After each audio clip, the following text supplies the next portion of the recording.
আগামী নির্বাচন সুষ্ঠু করতে সরকার ও সেনাবাহিনীর ভূমিকার প্রতি আস্থা আছে বিএনপির, এমনটা জানিয়ে দলটির মহাসচিব মির্জা ফখরুল ইসলাম আলমগীর সরকারকে নিরপেক্ষতা নিশ্চিত করার আহ্বান জানান।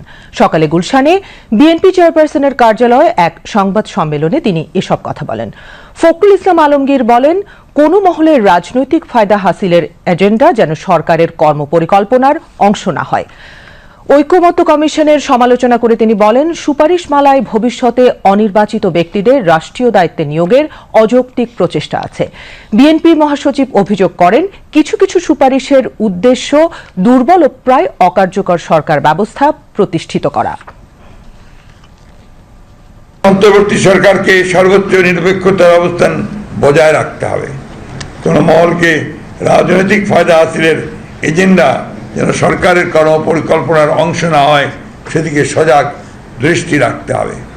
জাতীয় ঐক্যমত্য কমিশনের স্প্রেডশিটের অবস্থা এবং কমিশন সদস্যদের বিভিন্ন সময়ের বক্তব্য ও বিশেষ কয়েকটি রাজনৈতিক দলের বক্তব্য বিবৃতির মধ্যে মিল পাওয়া যায়।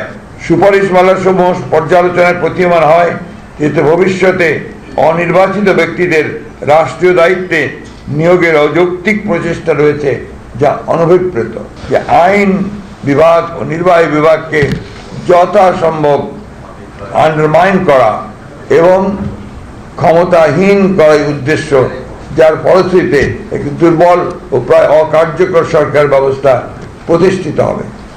সবকিছুর উপর আস্থা আছে। নির্বাচনের ব্যাপারে এর আগেও আপনার সেনাবাহিনী সহযোগিতা করেছে, এখনো করবে, সেটাই তো স্বাভাবিক।